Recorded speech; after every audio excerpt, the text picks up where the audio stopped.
All right, well, how are we doing tonight? Yeah? Good. Well, I am excited to be here, excited for the opportunity to just hang out with you guys and also to speak tonight. Really just to kick it off, I've got two stories for us. And the first story is actually about one of my best friends who lives and is from Seattle, Washington. So I recently moved back to the East Coast. I'm originally from here. But after college, moved out to Seattle, Washington for a few years, and that's where I met this guy. And I tell you the story of him because it's been a real encouragement to me in my life, and I think it's going to have some encouragement to what you guys are facing with and just dealing with just life in general. But his name's Ben Malcolmson, and he's got a really cool job. He gets to work for the NFL, but he works for a man named Pete Carroll. Does anyone know who Pete Carroll is? Yeah? Who's Pete Carroll? He is the head coach of the Seattle Seahawks. And so he and Pete have been together for 8 years by now, but his story didn't start there. Ben's story actually started at the University of Southern California, and he was a journalist major. Wasn't an athlete really, just kind of go Trojans, but a journalist major and just kind of an average guy. But he followed sports and began writing about just the success that Coach Carroll had with his team as he led them to 2 national championships, and then they consistently became the number 1 team of the year after year after year. So senior year comes around, and Ben just decides, I'm going to do something kind of crazy. Like, he's not much bigger than I am. He's a few inches taller. He's probably 6 foot, but very similar body types and just not a big dude to be anything for a football team. But he's like, I'm going to go try out. I'm going to go just to write about it. He wanted to write about the experience of what it takes to be on the best team in the country. And so that's what he does. He doesn't tell anybody because he doesn't want it to be embarrassed if he doesn't make it or anything like that, because he hasn't played football since 5th grade. So just like most of us, if we haven't played a sport since 5th grade, the odds of us making the number 1 team in the country, pretty slim to none, right? But that's what he does. He goes out, tries out, and then he gets a phone call a couple of days later, and his buddy goes, Ben, why's your name on the roster? And Ben's like, what? No, that's a joke. And he just tells the guy that Coach Carroll's trolling him. And so he immediately gets out of bed and runs to the athletic facility, and there it is. He sees his name right there, Ben Malcolmson. He's like, what? So he immediately goes to Coach. And he goes, Coach, all right, let's cut it. I get that this is a joke. I get you think this is funny, that I can put it in my story. And Coach is like, Ben, I have no idea what you're talking about. And so after they continue to go back and forth, Coach Carroll ultimately just tells Ben, he goes, Ben, you're either with us or you're not. And Ben goes, oh, I guess this is for real. And so from that point on, Ben's career and that college career began to change for him because he then began to practice. He began to train. He began to weightlift. He began to live life of a college athlete. But quickly into the season, Ben ended up having a career-ending injury. And so he's asking God, God, I thought you obviously I thought you had a plan for my life, and I know you do, but I thought this was it. I thought you were giving me this gift and this opportunity to play ball my senior year to be with the best athletes in the country. And I feel like I'm on the sidelines right now, not being used for anything. And so the season goes on, and Ben is just kind of struggling with both identity and kind of just thinking through, man, what am I here for right now? What's the purpose of being on this team? Because I'm giving so much time to this when I'm not actually contributing. So throughout the season, I guess we're getting close to the end of the season, Ben's like, man, I think I got it. I think I know what God wants me to do here. I think I'm going to put a Bible in every single player's locker. They don't know it's from me. They don't know that. They can do whatever they want with it, but it's not too churchy, not too Christian-y. It's like, hey, people can do what they want. So that's what he does. Christmas break comes around, and he puts a Bible in everyone's locker, and they all come back back to the season after Christmas, and he walks in that locker room, and people are just angry. Bibles are torn to pieces. Bibles are in the trash can. People are chucking them out across the room at each other, and just everything you can imagine, just Ben's gut just was crushed. It's like, God, I thought this was it. What more do you want from me? I thought this is what you had me on this team for. Season goes on. They win the Rose Bowl, and the very next day, Ben gets another phone call. It's not as exciting as the first call to let him know that he was on the team. This phone call was to notify him that one of his best friends on the team ended up passing away the night before. And so he had a hiking accident where he fell off the cliff, and that was that. And Ben immediately thought, man, I missed it. I thought this is why, maybe that was why God had me on the team, was to spend more time with this guy, or to get to know more about his story, to care for him in a way that others weren't. So Ben felt that personally, but life goes on. Ben graduated, went on to do his master's degree at USC, began working full-time for Pete Carroll. And about 3 years later, Pete gets the call to go to Seattle. Pete leaves, and about a couple of weeks later, he calls Ben and says, Ben, I got to have you. And Ben's like, there is no way on earth I'm coming to Seattle. I love the beach, I love the weather, I love the sunshine, and all my friends in my life are here in LA. And Pete goes, Ben, I need you.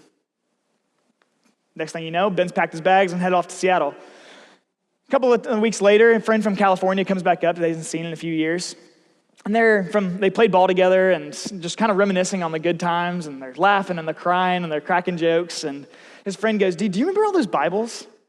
And Ben goes, dude, I'll never forget it because it is not what I had planned. Like, it totally failed. And his friend goes, you have no idea, do you? And Ben gets all serious and he's like, what are you talking about?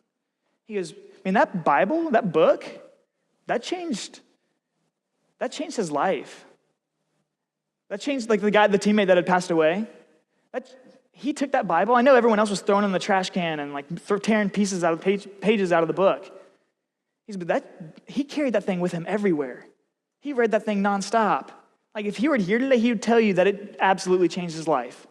And this is 4 years after the fact that Ben went through that entire year thinking that, like, it's kind of a waste. Kind of a waste of his time, his effort, his energy. Like, what on earth? So I tell you that story not to tell you how great Ben is or about an NFL career or what, like, working for the league or anything like that, but to tell you that God is at work in lives and parts of our areas of our life that we don't always know, that we don't always get to see the benefits of, and that we have an influence amongst our own community, amongst our friends, amongst our schools, amongst our sports teams, that we don't always get to see how that's going to play out.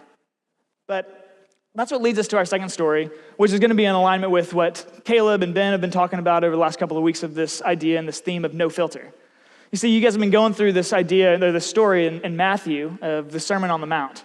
So Jesus has been speaking to this group of people, where there's men, there's women, there's children, there's religious leaders, you've got the disciples, all these different groups of people are all out listening to Jesus tell the story and give this message. And that's what tonight is, and so Jesus, we're going to pick it back up in verse 13 through 16 of chapter 5 if you have your Bibles. But we'll start in 13. It says, you are the salt of the earth. But if salt has lost its taste, how shall its saltiness be restored? It is no longer good for anything except to be thrown out and trampled under your feet. You are the light of the world. A city set on a hill cannot be hidden. Nor do people light a lamp and put it under a basket, but on a stand, and it gives light to the entire house. In the same way, let your light shine before others so that they may see your good works and give glory to your Father who is in heaven. So Jesus is very clear, no filter. He's just shooting it straight, saying how it is, that you are salt and you are light. And he's calling out the believers there. He's talking directly to his disciples, and he's talking to the people in the audience who believe that Jesus is the Messiah. And he says, you are salt and you are light. So what does that mean for us? Well, you got to understand salt in its context. And so at the time, they don't have refrigeration like we do now. We rely on refrigeration and all sorts of other tools to help our food last a lot longer. But then they didn't have any of that. And so they relied on salt for a number of resources. But a few of these are these. This right here. They utilized salt to preserve. And so when they would get their beef or their chicken or their pork or come out from fishing, and they've got all the fish with them, and they would immediately scale them and then pour salt all over them for transportation, to go from one city to another city. Otherwise, they'd go bad. And so salt is an essential use to preserve food at this point in time in life and for these people. And so they all knew that. Another use of salt is to disinfect. See, when it's not just to preserve, but as you may have seen, you've been to other countries or you've been in the States where you've seen open markets where they've got just meat hanging from the street or from the shop. And it's like there, you've got flies hanging all around it. You've got people touching it. You've got dirt being kicked around, and it's just not a clean area. And so a lot of bacteria just all around this meat. And salt is used to disinfect and to purify and to preserve that meat for what it is and what it's going to be used for. Next thing is salt flavors. Do any of y'all like unsalted fries? No. Yeah, exactly. What is that, right? No, I hate unsalted fries. Not that I would ever seek it out, but like the more salt, the better. And people joke me all the time is that I will die of a heart attack because I pour that much salt on almost everything. But the purpose of doing so is just that it flavors. It makes it rich. It makes it more enjoyable. It makes it more tasteful for allow us to have a better meal. But flavoring here, like that's what they use salt for as well, is to add flavor. But by nature of flavoring something, especially salty, it makes you thirsty. You crave thirst, whether that's water or another kind of drink. You have something that like your body just needs fluid to wash down like the dryness that the salt does in your mouth. And so people in the area, and as Jesus has given this message, they know that. They know the tools and the uses of salt. And so Jesus is saying in verse 13, you are the salt of the earth. But if salt has lost its taste, how is its saltiness to be restored? And so this is a claim. This is identity that's being spoken out saying, you are salt to the believers. And so you're to take these characteristics. You're to take the characteristics of preservation. You're to preserve truth. You're to be different than that is of what is not salted. And you're to preserve the truth, and you're to be something, you're to add flavor to the relationships in your lives. You're to be able to live a life that's going to be attractive and make people thirsty for more of what you have. And so that's what Jesus is saying with salt. The second thing he calls out is that you're light. And so if you check out verse 14, Jesus says, you're the light of the world. A city on a hill cannot be hidden, nor do people light a lamp and put it under a basket, but on a stand, and it gives light to the entire house. So we're light. Jesus says to believers, you are the light of the world. You're a city on a hill that can't be hidden. And so I think just as I think about this, it's very straightforward. Jesus isn't trying to make a really hard metaphor to understand. It's literally, you are light. You are to bring a light into the darkness because you can't have light without darkness, and you can't have darkness without there being a contrast to light. It's like we live in a dark world, and we all know that. And that's what Jesus is calling out, saying, and you are to be different. So let's check out some of the sources of light, or uses of light. First, we see that it takes away darkness. Obviously, if we were to dim down these lights completely, you wouldn't know that anything was going on up here. And so it takes away the darkness.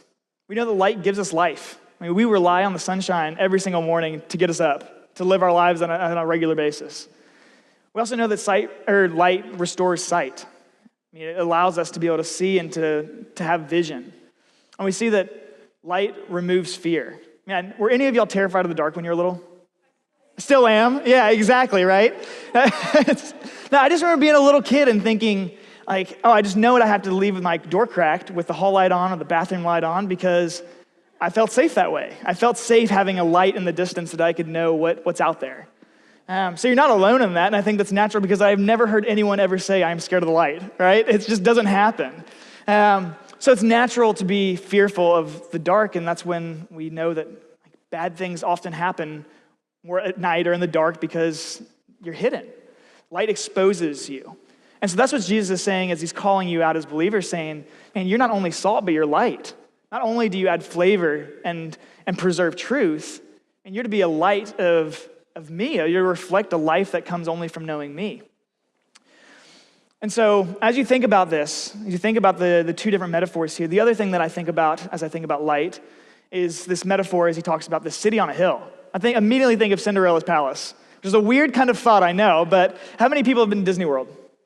Yeah, okay, a good number of us. Have you seen Cinderella's palace? Yeah, it's almost, you can't go to Disney World and not see it because it's the biggest thing down Main Street.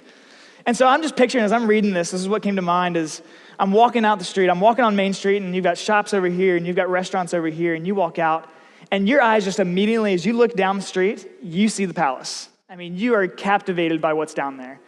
And especially at night. When it's night, I mean, it's not too light out, but you just see all the lights. The castle just lights up with all that it has, with the crystals and the diamonds and all the whatever fake or real is there. You've got lights that are just blasting this building that just make you think, wow, I want to go in that. I want to go see what's in there. I want more of that in my life. I just want to go be a part of, is there a party down there? You hear music and you want to get in on it. It's like, that's part of what this is. You're a city on a hill that can't be missed.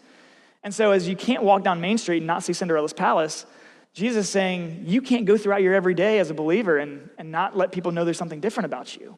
You have a light inside of you. So why is that important? Why is it that people need to see a difference in us? Well, verse 16 gives us the answer to that, and it says, in the same way, let your light shine before others, so that they may see your good works and give glory to your Father who is in heaven. So it's all about God. It all goes back to God.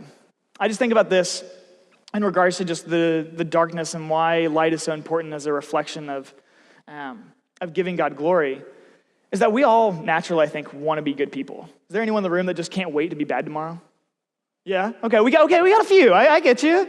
But for the most part, I don't know too many people who just say, I can't wait to go to jail. I can't wait just to ruin someone else's life. I can't wait to just mess up as much as possible. I think we naturally is like, oh, I'm a good person. Like, I lived a good life. I obey the rules. But if we're doing good just to do good, I think it's as useless as salt that's lost its taste and light that's being hidden. Like, as we look at the scripture and look at, like, Jesus calls out and that metaphor that he's using of salt and light, he's saying, don't lose your salt. Don't hide your light, because we live in a dark enough world, and to have someone else hiding what you already have doesn't do it any good. And so if you're in school and you're hanging out with an individual that's just kind of rejected a little bit more often than others, just to be kind, that's great. That's nice of you. But so what? It's like, so it doesn't make you any different than the next guy, right? Or the next girl.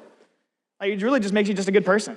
But if you aren't reflecting, it all goes back to the heart. If you aren't reflecting the image of God and the reason and to bring glory to God to do that, people aren't going to actually be able to see a difference in you. They're just going to think that you're just another person. So as you think about that, I know you guys, as high schoolers, you guys go through a lot. I mean, there's nothing easy about your lives. You know the world is a dark place just as much as I do. You see the news. You see the wars break out. You know that families fall apart.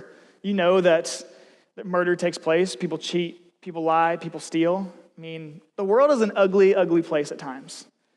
But Jesus isn't surprised by that. And that's the good news, is that even in the time that Jesus is giving this message to the people that are listening, I mean, it was not a pretty picture. And that time in history, it was ugly. But Jesus still says that there's hope. And that's the good news, regardless of this time that we're in and kind of how messed up our lives are. Like, Jesus says that there's hope, and that's the glory of it all, because he ultimately says he's the light, and he gives a life. And so he says in John 8, verse 12, that I am the light of the world, and he who follows me shall not walk in darkness, but have the light of life. So Jesus says, like, very bluntly, with no filter on, it's like, hey, you live in a world of darkness? Well, good luck, because, not good luck, I'm sorry, but it's great, good news. Good news, because I have light. And then I have life in that light. And so let's take, for example, the sun and the moon. The sun and the moon are the two natural sources of light in our world. And we rely on the sun for absolutely everything. I mean, without the sun, like, we are DEAD, dead, right? I mean, we rely on the sun for getting up in the morning. We rely on the sun for the nutrition. We rely for our own health, our energy. I mean, everything that we do in life requires the sun. And we know that if the sun was further away, we'd freeze. And if it was anything closer to the earth, we'd burn up. The sun is everything to us. The moon, on the other hand, I mean, it lights up our night sky, but it actually isn't a source of light on its own. I mean, the moon is only a reflection of what the sun gives it. And so without the sun, we're dead. Without Jesus, we have no life. I mean, that's what the scripture says. And so think about this. Think about what this means for you and for the way that you live out your salt, that you are salty amongst your communities, amongst your friends, amongst your family, amongst your school teachers, your coaches. Are you light in these places? Because there is a difference. And God says that people are to be able to see the difference. And so as you look at that analogy, my challenge to you is to think, like, how are you doing with that? As this call to Christians, as believers, like, what does that influence look like? Because we all have influence, just like Ben did on his team. Like, God has placed you in all these specific areas to have an influence amongst your peers, amongst your family. Like, what does your salt taste like? What does your light actually look like? Are you any different? I mean, you go to school tomorrow. What is that going to look like for you? And if you're saying, no, I don't know that people are going to say that I'm any different, I would just encourage you to be bold. Like, if you know that that is truth, then you can take confidence in knowing that God's going to give you everything you need to be the salt and light to the people that you're around. And to the other people here tonight, I mean, I know we all come from different backgrounds. And so you may not be a believer. You may be thinking something totally different, and you're just like, I don't get this whole Jesus thing. I don't think that this is for me. I don't understand church, but I'm here tonight. And we're just glad you're here. Like, absolutely thrilled that you're here and open to listening to what this is. So my encouragement to you is then just to begin asking, like, God, are you real? God, if you are real, then what is my purpose? Different than just living a good life. Because I can have fun, I can do what I want and be okay with that. But if there's an actual purpose to my life, what does that actually look like? So begin thinking, like, what is my purpose? What am I here for? And God, if you're real, like, show yourself to me. I promise you he will. Like, that is what God does, is he reveals his truth to us when we ask. And so ultimately, as we look at salt and light and what does that mean for a taste, Caleb said in the last service, or at the very end there, that I thought was really good. He said that sometimes we may be the only Jesus that people see. And so if we aren't reflective of Jesus and of that light and what that life that he's given us, I mean, that person could be lost for life. We don't know what other people around us are doing and their lives look like, just like Ben didn't know what his teammates' life was going to look like or end like the day after the Rose Bowl. I mean, life is a gift, and it goes like that. And so just be thankful or thinking of your actions and the consequences that those have as we live a life saturated with Christ. We are to reflect that life, and we're to be excited because it gives us a joy that only comes from Christ. And so with that being said, I just want you all to know that regardless of what side of it you're on tonight, that you have a purpose. Like, God has created you with such an incredible gift and with influence and power that only comes from him. So don't take it for granted, but think about the ways that you can utilize that in your everyday life, because you have a family at home, and you have friends, and you have brothers, and you have sisters, and you got communities around you who are lost in this dark world. And how are we to be if we aren't reflecting of that light? Like, what good is that light if we're hiding it?